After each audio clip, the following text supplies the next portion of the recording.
রাধে রাধে, জয় নিতাই। আমার রাধেমোহন পরিবার থেকে সকলকে সুস্বাগতম।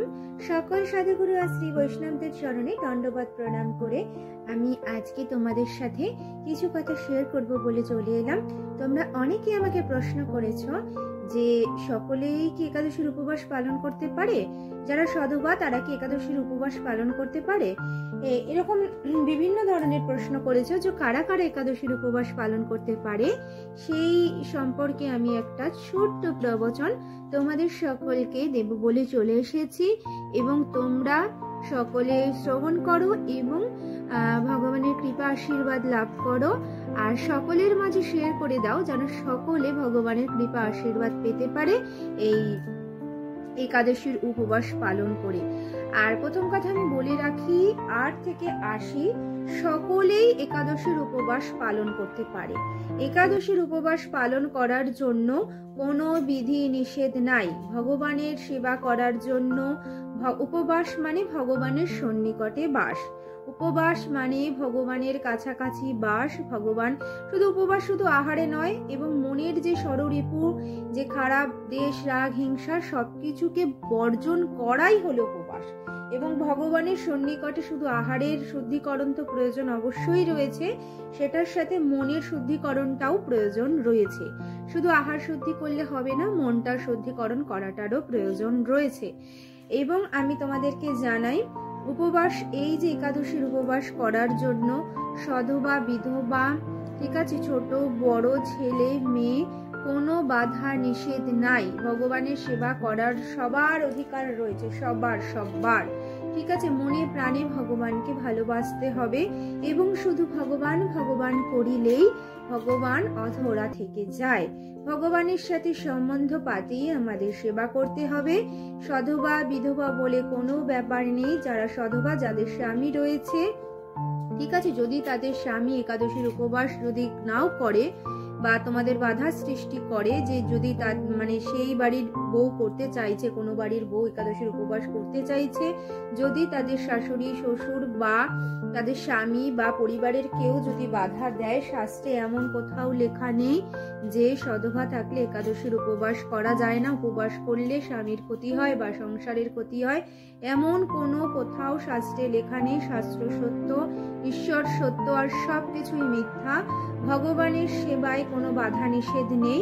এবং 8 বছরের আগেও যখন কেউ গর্ভবতী মায়ের গর্ভে কোনো সন্তানের জন্ম হয়, সে মানে গর্ভ থেকেই সে মা যে প্রসাদটা পাচ্ছে সেই প্রসাদ পেয়েই কিন্তু বড় হয়। সে ছোট্টবেলা থেকেই একদম মাতৃগর্ভ থেকেই সে প্রসাদ ভোজী হয় এবং সে একাদশীর প্রসাদ পেয়েই বড় হয়। একাদশীতে ভগবানকে ভোগ লাগিয়ে প্রসাদ পেয়েই বড় হয় এবং সে কিন্তু 8 বছরের আগের থেকে একাদশীর উপবাস পালন করে। আর তোমাদেরকে জানিয়ে রাখি যে আর যে 80 বছরের ঊর্ধ্বেও যদি কারোর শরীরে সামর্থ্য থাকে একাদশীর উপবাস করার জন্য, তাহলে সেও কিন্তু একাদশীর উপবাস করতে পারে, কোনো অসুবিধা নেই। উপবাস মানে ভগবানের সন্নিকটে বাস, যথাসময়ে দ্বাদশীর দিন পালন এবং সারাদিন উপবাস থেকে ভগবানের সেবা নাম গুণকীর্তন করা। এবং যারা অফিসে বা অন্য কোথাও জব করে বা কোনো কাজের সূত্রে রয়েছে, তারা সকলেই একাদশীর উপবাস পালন করতে পারো, কোনো অসুবিধা নেই। ভগবান সকলকে এই ভালোবাসা দ্বারা, প্রেম দ্বারা কাছে টেনে নেয়। আমরা যদি একটু চেষ্টা করি তাহলে কিন্তু আমাদেরকে ভগবান এগিয়ে দেয়। এবং আহারটা শুদ্ধি রেখে আমরা ভগবানকে যদি সারাদিন নাম গুণকীর্তন নাও করতে পারি, আমাদের নিজের কর্ম করে মনে অন্তরে তাকে স্মরণ করে আমরা একাদশীর উপবাস পালন করতে পারি। ঠিক আছে, আমরা সকলেই একাদশীর উপবাস পালন করতে পারি। নিজের একাদশীর উপবাস পালন করব আর সকলকে এগিয়ে দেব, তারা যেন সকলে একাদশীর উপবাস পালন করতে পারে। ঠিক আছে। আর একাদশীর উপবাস কিভাবে পালন করব আমি লাইভেও বলেছি আমার, আর এই যে রাধেমোহন চ্যানেলেও আমার মোটামুটি কম বেশি ব্লগগুলোতে সেবা দর্শন করতে করতে বলেছি। তবুও তোমরা আবার আলাদা করে প্রবচনের মাধ্যমে শুনতে চেয়েছো, তাহলে আমি পরবর্তী আমার প্রবচনগুলিতে একাদশীর উপবাস কিভাবে করতে হয়, কিভাবে পালন করব, কি কি বিধি নিষেধ আছে, সেই সমস্তটাই আমি তোমাদেরকে জানিয়ে দেব। ঠিক আছে? এই যে প্রশ্ন যারা করেছিলে, ঠিক আছে, তাদেরকে আমি জানিয়ে দিলাম। আরেকটা প্রশ্ন তোমরা করেছো, সূচি অসুচি অবস্থায় কি আমরা একাদশীর উপবাস পালন করতে পারবো? অর্থাৎ মেয়েদের যে পিরিয়ডস হয়, মাসিক চলাকালীন অবস্থায় কি একাদশীর উপবাস পালন করা যায়? হ্যাঁ মাতাজি, আপনারা যারা প্রশ্ন করেছেন তাদের প্রশ্নের উত্তর হলো হ্যাঁ, আমরা সর্বসময় সর্ব সিচুয়েশনেই আমরা একাদশীর উপবাস পালন করতে পারবো। তাতে কোনোই আমাদের বিধি নিষেধ নাই একাদশীর উপবাস পালন করার জন্য। এবং ভগবান একাদশীর উপবাসের মধ্যে বিশেষ কৃপা রেখে গেছেন এবং আমাদের সকলের একাদশীর উপবাস পালন করা অবশ্যই কর্তব্য। এই কলিকালে আমাদের মহাপ্রভু বলে গেছেন, তার শিক্ষা অষ্টকমে বলে গেছেন আমাদের প্রত্যেকেরই একাদশীর উপবাস পালন করতে হবে। আমরা মহাপ্রভু হলো তিনি একই আধারে ভগবান শ্রীকৃষ্ণ আর রাধারানী, তিনি আমাদেরকে বলে গেছেন, ভক্তরূপে জানিয়ে গেছেন কি করে আমরা কোন পথ ধরে চললে আমরা খুব সহজেই ভগবানকে প্রাপ্ত করতে পারবো এবং আমরা ভগবানের কৃপা আশীর্বাদ পেতে পারবো। তার জন্য আমাদের সকলের একাদশীর উপবাস পালন করা অবশ্যই কর্তব্য। তিনি আমাদেরকে শিক্ষা দিয়ে গেছেন তার শিক্ষাষ্টকম গ্রন্থে যে আমাদের সকলকে একাদশীর উপবাস কিন্তু পালন করতে হবে। ঠিক আছে? আর তোমরা যে বলেছো, আমাদের কিন্তু মহাপ্রভু এবং নিতাই চাঁদের পথ আমাদের নাম করতে হবে সর্বসময়, যাই কাজ করি না কেন আমাদের সবসময় ভগবানকে স্মরণ করতে হবে এবং স্মরণ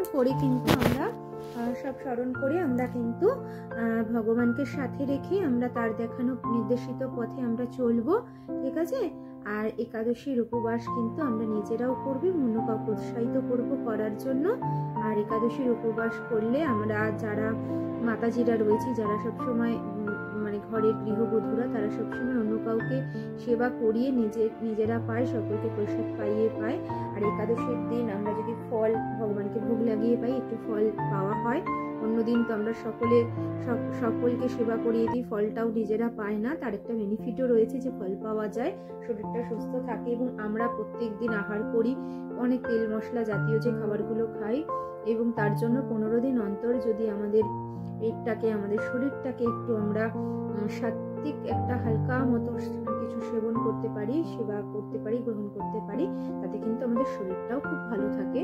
এবং আমরা যদি পঞ্চশস্য এবং পঞ্চশস্য থেকে তৈরি যেসব আহার আদি সেগুলো যদি আমরা বর্জন করতে পারি, তাহলে কিন্তু আমাদের যে এই একাদশীতে পূর্ণিমায় অমাবস্যায় যে জলস্ফীতিগুলো হয়, শরীরের যে ব্যথা বেদনা সৃষ্টি হয়, আমরা যদি একাদশীর উপবাস ঠিক করে পালন করতে পারি, আমরা সঠিকভাবে খাবারটা যদি নির্বাচন করতে পারি, তাতে কিন্তু আমাদের শরীরটা অনেকটা ভালো থাকে, সুস্থ থাকে। এবং অনেক ধরনের বাদাম, ড্রাই ফ্রুটস এগুলো আমরা ভগবানকে দিয়ে যদি প্রসাদ পাই, তাহলে আমাদের শরীরে একটা শক্তিরও সঞ্চার হয়। আর আমরা যদি একাদশীর উপবাস, অনেকে আছে যারা নির্জলা করে, ফল পে করে, খুবই উত্তম। যদি অসুবিধা হয়, শরীর যদি পারমিট না করে, শরীর খারাপ লাগে, তাহলে আমরা অনুকল্প প্রসাদ হিসেবে ভগবানকে ভোগ লাগিয়ে অবশ্যই প্রসাদ পেতে হবে। এবং আমরা অনুকল্প হিসেবে কাঁচা বাদাম পেতে পারি, সেদ্ধ করে পেতে পারি, সানফ্লাওয়ার অয়েলে আমরা সেটাকে তেলে পেতে পারি। আর সেটা না হলে আলু সবজি পেতে পারি, আলু সবজিটা সৈন্ধব লবণ দ্বারা এবং কাঁচা মরিচ, লঙ্কা বা গোলমরিচ দ্বারা পেতে পারি। আর সেটা না হলে আমরা তোমার কাঁচা কলা, পেঁপে এবং আলু সহযোগে একটা শাকার অর্থাৎ স্যুপ বানিয়ে আমরা কিন্তু পেতে পারি। আর সেটাকে সেদ্ধ করে আমরা হালকা সানফ্লাওয়ার অয়েলে তেলে সৈন্ধব লবণ দিয়ে, ওর মধ্যে মিষ্টি হালকা দিয়ে, নামানোর সময় গোলমরিচের গুঁড়ো দিয়ে নামিয়ে দেবো। এরকম অনুকল্প প্রসাদ আমরা ভগবানকে ভোগ লাগিয়ে পেতে পারি। ঠিক আছে? আর তোমাদের আর বাকিটা একাদশীর উপবাস সংক্রান্ত ব্যাপারে যে আরো যে প্রশ্নগুলো রয়েছে, সেটা আমি তোমাদের আমাকে তোমরা বলেছো ছোট ছোট ক্লিপের মাধ্যমে আমি প্রবচন যেন তোমাদেরকে দিতে পারি। যাদের সময় খুব কম, যারা খুব কম সময়ের জন্য প্রবচন চাইছো, 10 থেকে 12 মিনিটের মধ্যে, আমি এই লাইভে এসে তো অনেকটা সময় 30 মিনিট, 32 মিনিট, 35 মিনিট হয়ে যায়। যারা কাজের ব্যস্ততায় শুনতে পাচ্ছ না, পরেও সময় পাচ্ছ না, তাদের জন্য এই মিনি ছোট্ট ব্লগের মাধ্যমে আমি তোমাদেরকে যে প্রশ্নগুলো আমাকে করেছো, আমি যখনই একটু সময় পাবো তোমাদের জন্য আমি এই ছোট্ট মিনি ব্লগগুলো রেডি করে দেব। তোমরা কিন্তু সকলে শ্রবণ করো এবং অন্য কাউকে শেয়ার করে দিও, তারা যেন এই ভগবানের নির্দেশিত পথে চলতে পারে। আর ভগবান যে আমাকে নির্বাচন করেছেন এই মধুরময় কথা সকলকে শ্রবণ করানোর জন্য, আমি যেন সেই কাজটা খুব ভালো মতো যথাযথ করতে পারি। তার জন্য তোমরা সকলে কৃপা আশীর্বাদ করো, যেন আমি বলতে পারি রাধে রাধে, জয় নিতাই, সকলে ভালো থেকো। রাধে শ্যাম, সকল একাদশী উপবাস পালন করো। জয় রাধে, জয় নিতাই।